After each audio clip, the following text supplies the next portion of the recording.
À la veille du sommet extraordinaire des chefs d'État de l'OCI à Jeddah, les ministres des Affaires étrangères de l'organisation ont bouclé leurs travaux. Il a été largement question de notre pays.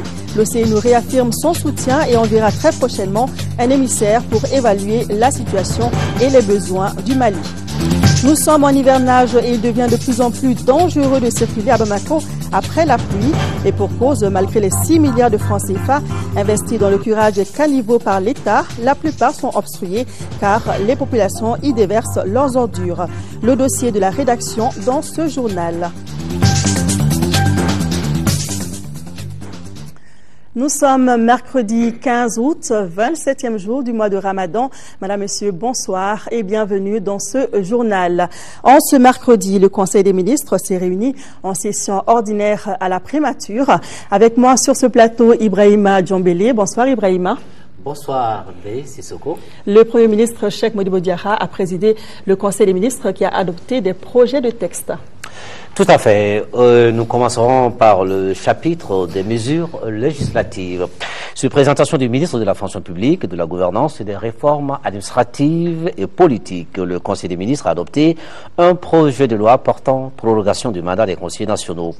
Le Haut Conseil des collectivités est une institution de la République qui assure la représentation des collectivités territoriales et celle des Maliens de l'extérieur. Les membres du Haut Conseil des collectivités appelés conseillers nationaux sont élus pour 5 ans au suffrage indirect. En prévision de la fin du mandat des conseillers nationaux élus en 2007, le collège électoral en vue de nouvelles élections avait été convoqué pour la date du 25 mars 2012. Les événements survenus à partir du 22 mars 2012 ont interrompu ce processus de renouvellement.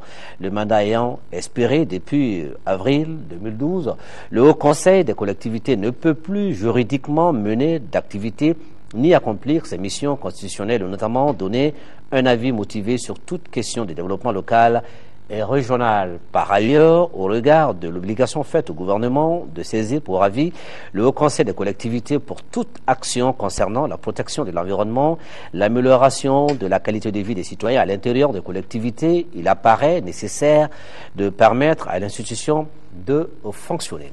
C'est aussi dans ce sens que les chefs d'État et de gouvernement du groupe de contact de la CEDEAO ont recommandé la prorogation du mandat des membres du Haut Conseil des collectivités. Le présent projet de loi est pris dans ce cadre.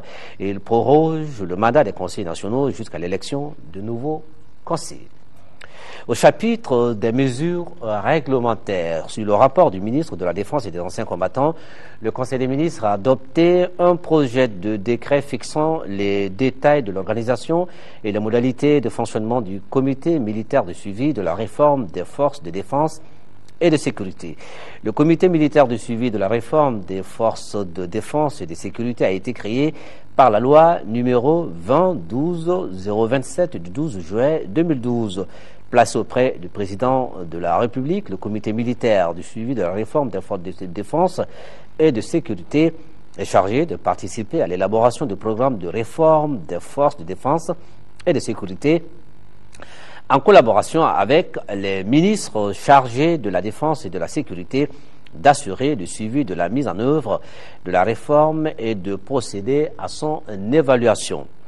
L'adoption du présent projet de décret a pour objet de fixer les détails de l'organisation et les modalités de fonctionnement du dit comité. Le comité militaire du suivi de la réforme des forces de défense et de sécurité comprend 3 commissions de travail et un secrétariat général chargé des tâches administratives et de gestion. Le président du comité militaire de suivi de la réforme des forces de défense et de sécurité reçoit les rapports des commissions de travail et rend compte des activités du comité au président de la République. Voilà ce qu'il fallait retenir du Conseil des ministres de ce mercredi. Merci Ibrahima. Nous poursuivons ce journal. Le président de la République par intérim a reçu ce matin un émissaire du président sénégalais Macky Sall. Abdoulaye Bathily, ministre conseiller à la présidence de la République sénégalaise, est porteur d'un message de solidarité et de fraternité au président malien. Il a été interrogé à sa sortie d'audience par Aïssata Ibrahim Maïga. Je suis venu donner un message de solidarité, d'amitié, de fraternité du président Macky Sall au président Dioncounda Traoré président de la transition. Vous savez que le Sénégal et le Mali sont non seulement des pays voisins, mais je dois dire que c'est le même pays. Le Mali a beaucoup donné à notre sous-région. C'est le creuset de la civilisation ouest-africaine. Alors, ce qui arrive aujourd'hui au Mali nous préoccupe et nous le ressentons dans notre chair, dans notre sang. Et c'est pourquoi ce message de solidarité que le président Macky Sall m'a chargé de transmettre au président Dioncounda Traoré vient du fond du cœur. Dans le cadre africain, partout où je vais, sur le continent africain, je trouve des militaires maliens, des diplomates maliens qui participent à la résolution des conflits dans d'autres États du continent. Ce qui est pour moi l'expression de la solidarité du peuple malien à travers ses militaires, à travers ses diplomates, à la solution des problèmes de ces pays africains dans le cadre de la solidarité africaine. Et donc c'est tout à fait normal pour nous de venir aujourd'hui en retour d'exprimer aussi notre solidarité au peuple malien dans ce moment d'épreuve. Notez qu'au courrier départ de la présidence, le président de la République par intérim a adressé un message de félicitations au président de la République du Congo-Brazzaville. C'est à l'occasion de la fête nationale de son pays. Dans son message, Dioncounda Traoré réaffirme sa disponibilité à œuvrer au renforcement des excellentes relations d'amitié entre le Congo et le Mali. Fin hier soir à Djeddah de la réunion des ministres des Affaires étrangères de l'OCI, l'organisation de la conférence islamique. Les ministres se sont transportés à la Mecque où s'ouvre ce soir le sommet extraordinaire des chefs d'État de l'OCI sur initiative du roi d'Arabie Saoudite. Il y sera question de la Syrie, mais déjà hier, c'était la situation au Mali qui était au centre des échanges entre les ministres des Affaires étrangères. Le reportage de Aoué Touré depuis la Mecque. À cette réunion, c'est le ministre d'État, ministre des Affaires étrangères qui représente le Mali. Ce 4e sommet extraordinaire était exclusivement convoqué en relation avec la crise syrienne. Mais avec beaucoup de dynamisme, la crise malienne a pu figurer au centre des débats. Ainsi, le ministre d'État, Sadio Lamine-Sow, après avoir rendu hommage aux serviteurs des deux saintes mosquées, le roi Abdallah bin Abdelaziz Al Saoud a réaffirmé l'engagement du Mali à soutenir les justes causes de la Oumma islamique. Et dans son adresse, il est revenu dans les détails sur la situation de crise politico-sécuritaire de notre pays, tout en insistant sur l'occupation des régions du Nord. Situation qui sape, selon lui, les efforts entrepris par le gouvernement et ses partenaires pour le développement économique et social de ces régions. La réunion a décidé de faire un projet de résolution qui sera soumis à la conférence des chefs d'État et cette résolution réitère la position de principe de l'OCI en faveur de la préservation de l'intégrité territoriale, de l'unité et de la souveraineté de la République du Mali. Cette résolution encourage aussi la négation de la CEDEAO, des pays du champ, de l'Union africaine et des Nations unies.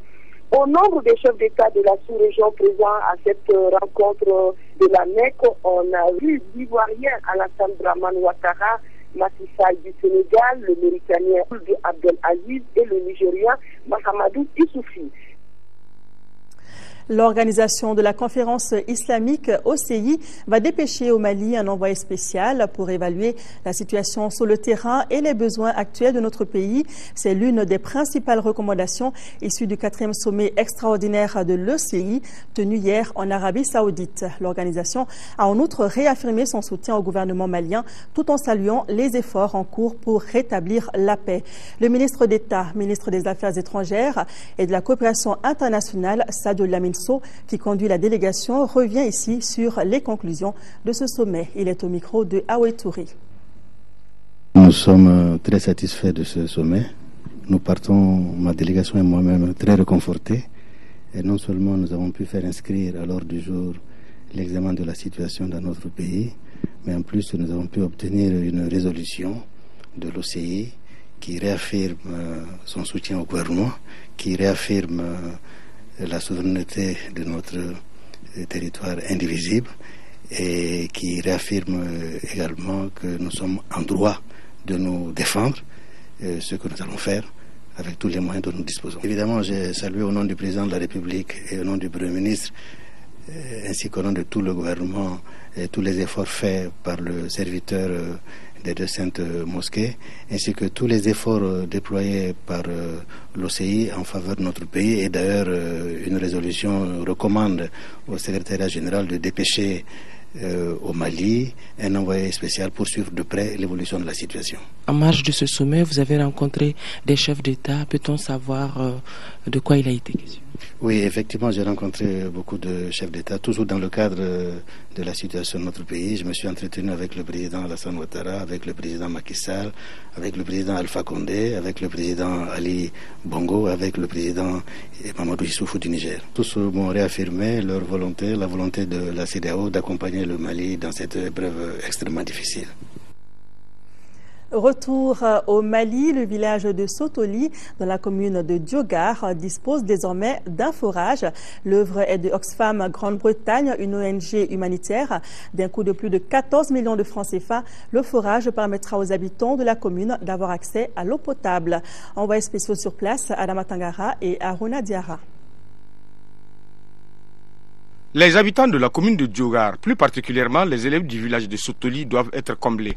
Cette localité, située à une trentaine de kilomètres de Kati, vient de se voir dotée d'un forage d'eau de 55,14 mètres de profondeur pour un débit de 0,600 mètres cubes. D'un coût de plus de 14 millions de francs CFA, ce forage est l'œuvre de Oxfam Grande-Bretagne, une ONG humanitaire dont les actions sont axées sur les services essentiels, santé, éducation, urgence et droits humains. Ce forage dans l'école de Sotoli, c'est pour venir en aide aux enfants, parce que question d'hygiène, qui parle d'éducation, parle d'hygiène, parle de santé, et la santé ne peut pas aller sans l'eau à l'école, et aussi pour l'assainissement de l'école. Cette action est vivement appréciée par les populations de la commune de Diogar. Pendant l'école là, vraiment il n'y a pas l'eau potable. Je n'ai que saluer les femmes avec la population et donner un conseil avec la communauté pour bien gérer cette pompe-là. Il faut souhaiter que ce forage fera tache d'huile car elle concerne un axe capital pour le développement de l'éducation. Élan de solidarité envers les populations du nord du Mali. Elles ont reçu de nombreux dons cette semaine. C'est l'essentiel des brèves nationales commentées par Alpha Maïga. Plus de 2 millions de francs CFA, c'est le montant en espèces que les Maliens en Zambie ont remis au président du Haut Conseil islamique pour les populations du nord du Mali. Ensuite, c'est au tour de la communauté malienne de Vitry en France de mettre la main à la poche.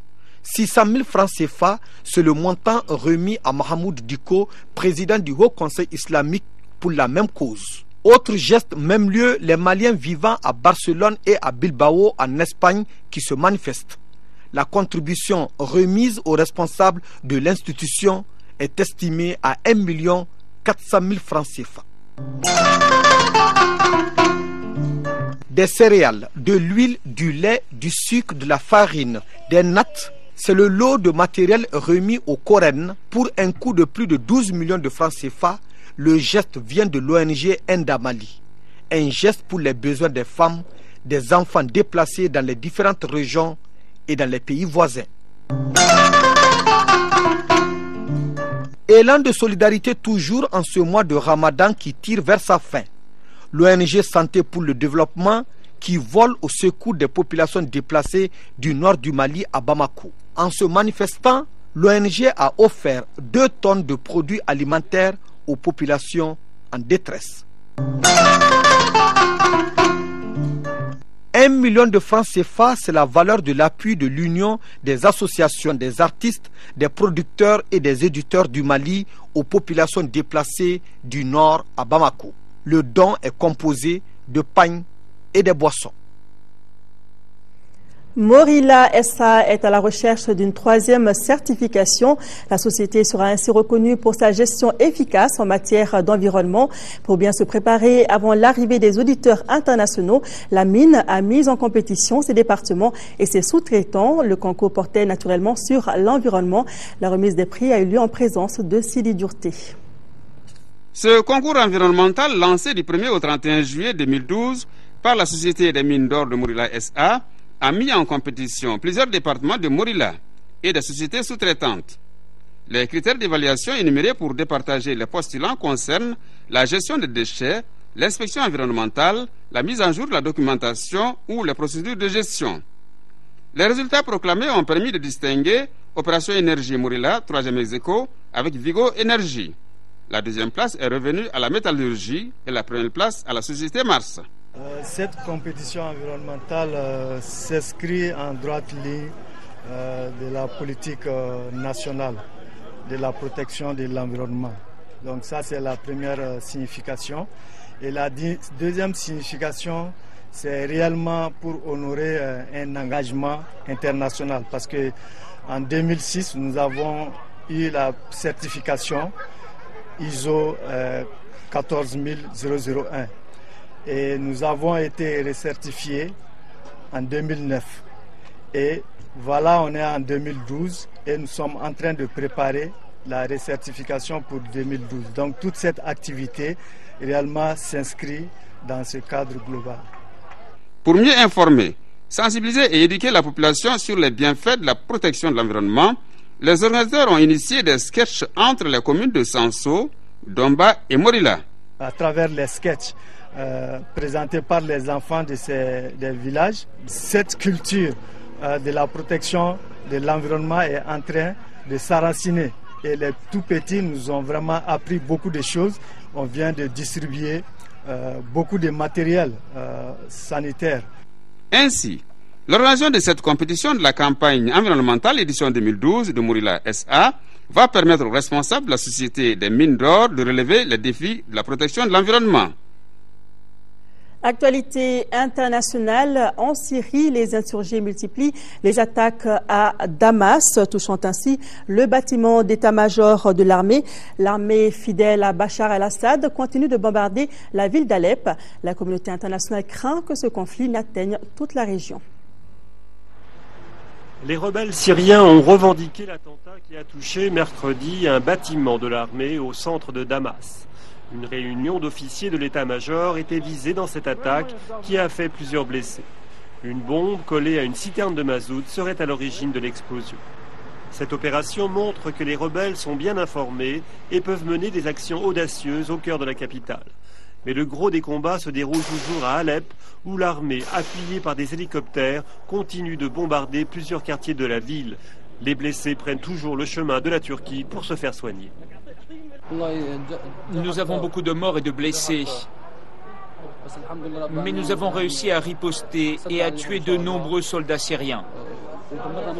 Ils nous ont attaqués à Bab el-Awar, mais nous avons détruit plusieurs tentes.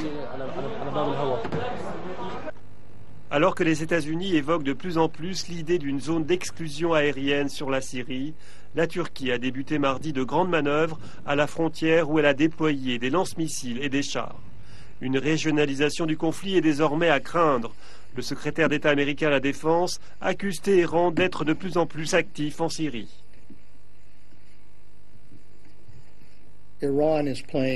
L'Iran joue un rôle de plus en plus important en Syrie de plusieurs façons. Non seulement par la présence de gardiens de la révolution, mais aussi en termes d'assistance technique, d'entraînement militaire. Ils sont en train de former des milices sur le sol syrien.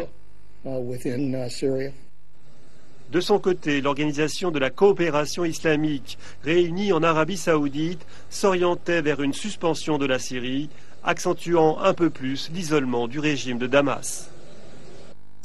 Sur le continent, 7 personnes ont trouvé la mort et plusieurs autres ont été blessées hier mardi suite aux inondations qui ont été provoquées dans la capitale sénégalaise et dans la banlieue par les fortes pluies. Les populations tentent de lutter comme elles peuvent contre les eaux qui ont envahi leurs maisons. Dans ce quartier populaire de la périphérie de Dakar, 6 personnes ont été prises au piège quand en pleine nuit, le mur a écrasé leur baraque de bois. Seules quelques photos rappellent les heures d'avant la tragédie. Le mur qui bordait les baraquements n'a pas résisté aux pluies diluviennes qui se sont abattues ces derniers jours sur la capitale sénégalaise. J'ai d'abord trouvé 3 corps de femmes. Puis j'ai continué les recherches. Je suis tombé sur les autres corps, dont celui d'un garçon de 16 ans et d'une femme qui avait 25 ans. Elle était enceinte de 6 mois. Ces pluies torrentielles ont également bloqué la plupart des grands axes routiers. Même l'autoroute à péage a été coupée. Dans la commune de Dalifort, les eaux ont envahi les maisons. Les habitants sont piégés et se battent avec des moyens dérisoires, cernés par les eaux. Nos chambres sont sous les eaux. Je suis obligée de faire la cuisine dans ces conditions. Voyez l'état des enfants. Nous sommes fatigués. L'État doit décréter un état d'urgence. Là, les ministres sont en vacances et puis on nous laisse là, nous on laisse.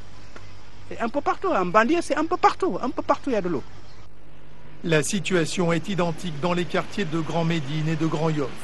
Au total, 9 personnes sont mortes à Dakar et des centaines de familles sont sans abri.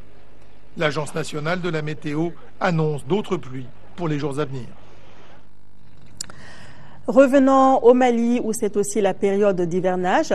Circuler à Bamako après la pluie devient de plus en plus un véritable danger. Certaines voies principales sont quasi impraticables.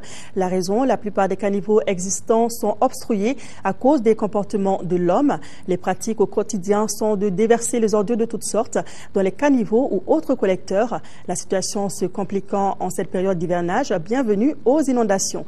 Pourtant, la mairie du district investit 6 milliards de francs CFA dans le curage des caniveaux par an. C'est le dossier de la rédaction signée Mohamed Diarra. Voici à quoi ressemble Bamako et ses environs pendant la période hivernale.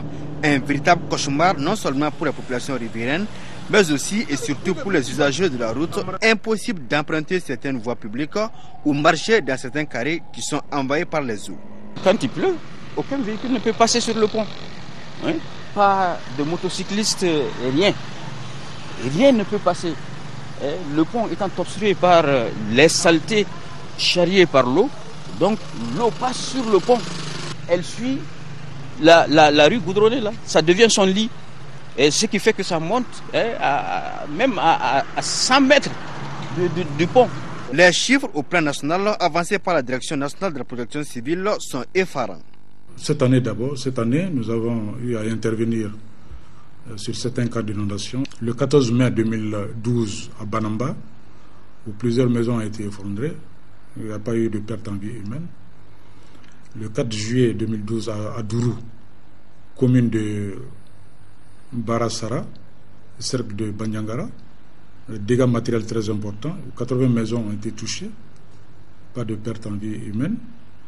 Le 9 juillet, un pont à Kabbalah a été submergé, là-bas aussi il n'y a pas de perte en vie humaine. Le 11 juillet à Yirimadio, où 15 familles ont été inondées. Le 20 juillet à Guémou, commune de Djema, dégâts matériels très importants, et nous déplorons un mort. Et pourtant, les principales causes des inondations sont connues de tous. À la base, l'incivisme de la population. Nombreux sont les habitants de la capitale qui déversent les ordures dans les caniveaux et les collecteurs. Conséquence, ces canaux de drainage des eaux sont bouchés et bonjour alors les dégâts.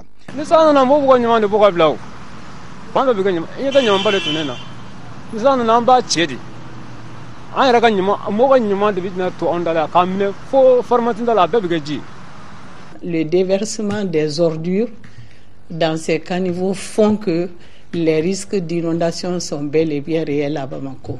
Ça là, c'est plein de saleté au fond. Plein de saleté, c'est là, ça ne peut pas aller parce que ça se bloque là-bas. Là. Je ne sais pas si vous pouvez voir sous le pont. À cela s'ajoutent d'autres facteurs plus importants. On peut citer entre autres l'erreur de la conception des routes et caniveaux qui sont sous-dimensionnés. Il y a un manque de réseau. Le réseau existant est insuffisant pour couvrir la ville de Bamako. Nous avons des problèmes d'erreur de conception. Parce que souvent, les caniveaux existants et réalisés sont sous-dimensionnés. Tel est le cas, par exemple, de la zone ACI 2000, qui n'a pas prévu la prise en charge des eaux du bassin versant de Amdala et de Latiabougou qui transitent par ACI 2000. Et nous avons aussi des problèmes de mise en œuvre. Parce que souvent, les programmes qui sont donnés à réaliser sont partiellement réalisés. Ce pont-là a besoin d'être relevé. Vous voyez son niveau s'est affaissé par rapport au niveau actuel du sol. Le pont est trop bas. Alors que c'est un pont très très utile. Tous les gros porteurs passent ici à partir de 0 heure. Et pourtant, c'est un budget colossal qui est affecté par la mairie du district de Bamako au curage des caniveaux chaque année. Cette année, nous allons faire à peu près dans les 180 km de curage contre les 380-360 km que nous avons l'habitude de faire. Le district de Bamako aujourd'hui ne peut pas couvrir les frais engloutis dans l'assainissement. Parce qu'à Bamako, on dépense près de 6 milliards dans l'assainissement par an. Et si nous faisons un calcul en application de la TDRL, la taxe de développement régional et local, si tout le monde payait les 3 000 francs par an, les frais d'entretien et même d'investissement de renouvellement de nos réseaux seraient pris en charge rien que par cette taxe-là. Chaque année, le département fournit des efforts pour mettre 200 millions à la disposition du district afin de pouvoir curer les grands collecteurs de Bamako. Et cette année, vu la réalité du pays, on n'a pas pu entrer en possession de ces fonds. Malgré cette situation de crise, le gouvernement, à travers la Direction nationale des routes, fait de son mieux. Comme par le passé, un chronogramme a été établi cette année pour le curage des caniveaux qui sont au bord des voies principales de la capitale. Il est exécuté par l'AGEROUTE. Le réseau classé qui est qui nous concerne en priorité. Ça a commencé, on suit ça de très près afin qu'il y ait beaucoup moins désagréments au niveau des usagers et aussi des riverains. Vous voyez, on est ici des caniveaux, mais j'avoue, on a intervenu il n'y a pas une semaine encore, mais il y a un peu l'incivisme, les gens se viennent jeter des ordures, certains viennent nous déranger un peu dans le déroulement de nos travaux. Un problème connu est à moitié résolu, dit l'adage. Alors, la solution aux inondations de la capitale exige un changement de comportement de la population. Face donc à l'ampleur de la situation, les messages des services techniques sont clairs. Les mesures préventives sont simples. C'est d'abord le curage des caniveaux, des collecteurs et des fossés. C'est de renforcer le bas des maisons en banco. Et c'est d'être toujours à l'écoute des bulletins météorologiques. Comme on a l'habitude de dire, après la pluie, c'est le beau temps. À ce rythme, nous serons tentés de dire qu'après la pluie, c'est le désastre à Bamako et ses environs. À chacun donc de prendre ses gardes puisque les services de la météo annoncent des pluies abondantes cette année. Voilà, en tout cas, en cas de forte pluie, soyez très prudents. Le commissariat de police du 10e arrondissement vient d'arrêter 4 malfrats. Suite à de nombreuses plaintes, le commissariat, aidé par les populations victimes, a pu donc arrêter 4 des 11 malfrats qui volaient des motos et les remettaient sur le marché avec la complicité des revendeurs de motos. Timogo Konaté est allé voir. Suite aux nombreuses agressions portées sur les citoyens dans la zone aéroportière et les quartiers de la périphérie, de nombreuses victimes ont déposé des plaintes au commissariat du 10e arrondissement, ce qui a motivé l'intensification de la patrouille par les hommes du commissaire Adama Baradji. Résultat, l'arrestation de 4 malfrats. Le premier, nommé Mamadou Keita, après sa mise hors d'état de nuire dans la nuit du 6 au 7 août au niveau des Halles de Bamako, a dénoncé les 3 autres compagnons. Il s'agit de Sekou Koulibaly, Issa Siribé et Mokhtar Togo. Ces agresseurs de grands chemins font partie d'une bande de 11 malfrats, tous spécialisés dans le vol à main armée et dans le braquage. À l'interrogatoire du commissariat, ces individus ont déclaré avoir subtilisé 23 motos en espace de moins de 2 mois, dont 7 ont été récupérées par les forces de sécurité. Depuis le moment où on a fait dégager la zone aéroportière, la vie est devenue très très difficile, voire impossible pour les populations de Sénou, Yirimadio et Nyamana, aussi bien que Sirakoro. Ça, c'est de jour comme de nuit. Les motocyclistes, ils sont braqués, on tire sur eux pour les déposséder de leur engin. Même des gens qui ont leur chantier dans le secteur de Sirakoro, le secteur de Sénou, de Banankoro, Même pour aller visiter leur chantier pendant le jour, ils ont des inquiétudes. Suivant les instructions permanentes de notre hiérarchie, nous avons organisé des patrouilles. Pour faciliter l'exécution des missions de sécurité assignées à la police, les commissaires sollicitent le concours de la population. En attendant l'arrestation des autres éléments de la bande et leurs complices, ces 4 vont méditer sur leur sort à la prison centrale de Bamako. Cette arrestation met fin à cette édition. Merci à vous de l'avoir suivi. Demain, retrouvez Amara Mali Diallo à 10h, Nyanya Lou Traoré à 13h. Quant à moi, je vous retrouve demain soir. Merci de votre fidélité et merci de rester de cœur et d'action avec nos compatriotes des régions du Nord qui vivent sous occupation. Merci.